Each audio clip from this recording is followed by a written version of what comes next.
শাহবাগে মাদ্রাসা শিক্ষকদের উপর পুলিশের লাঠিচার্জ, কাঁদানে গ্যাস নিক্ষেপ। রবিবার দুপুরে মিছিল নিয়ে শাহবাগ থানার সামনে পৌঁছালে পুলিশ মাদ্রাসা শিক্ষকদের বাধা দেয়। এ সময় শিক্ষকদের উপর লাঠিচার্জ করতে দেখা যায়। জাতীয়করণের দাবিতে স্বতন্ত্র ইবতেদায়ী মাদ্রাসা শিক্ষকদের বিক্ষোভ সমাবেশে লাঠিপেটা, কাঁদানে গ্যাসের শেল নিক্ষেপ ও জলকামান ছুড়েছে পুলিশ। রবিবার ২৬শে জানুয়ারি দুপুর ১টার দিকে রাজধানীর শাহবাগ মোড়ে এই ঘটনা ঘটে।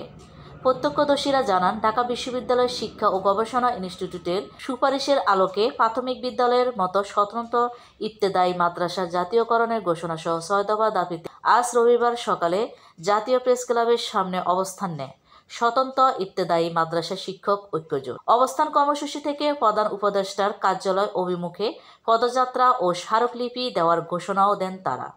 এরপর দুপুর ১২টা ৪০ দিকে প্রধান উপদেষ্টার বাসভবনের উদ্দেশ্যে তারা মিছিল নিয়ে জাতীয় প্রেস ক্লাব থেকে ঢাকা বিশ্ববিদ্যালয়ের ভেতর দিয়ে শাহবাগ থানার সামনে পৌঁছালে পুলিশ তাদের বাধা দেয়। এ সময় মিছিলটি ছত্রভঙ্গ করতে জলকামান নিক্ষেপ করে পুলিশ। পরে সাউন্ড গ্রেনেড নিক্ষেপ, এমনকি লাঠিপেটাও করতে দেখা যায়।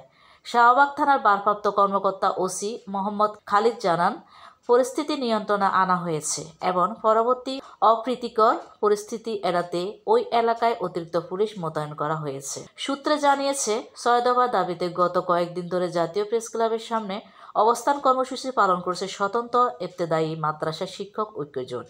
তাদের দাবিগুলো হলো স্বতন্ত্র ইবতেদায়ী মাদ্রাসা নিবন্ধন স্থগিতাদেশ ২০০৮ প্রত্যাহার করা, রেজিস্ট্রেশনপ্রাপ্ত কোডবিহীন মাদ্রাসাগুলো মাদ্রাসা শিক্ষা বোর্ড কর্তৃক কোড নম্বরের অন্তর্ভুক্তকরণ, স্বতন্ত্র ইবতেদায়ী মাদ্রাসার আলাদা নীতিমালা, পাঠদানের অনুমতি, স্বীকৃতি, বেতন ভাতা নীতিমালা ২০২৫ অনুমোদন, প্রাথমিক বিদ্যালয়ের মতো অফিস সহায়ক নিয়োগের ব্যবস্থা নেওয়া, প্রাথমিক বিদ্যালয়ের মতো স্বতন্ত্র ইবতেদায়ী মাদ্রাসায় ফাঁক প্রাথমিক শ্রেণী খোলার অনুমোদনের ব্যবস্থা নেওয়া।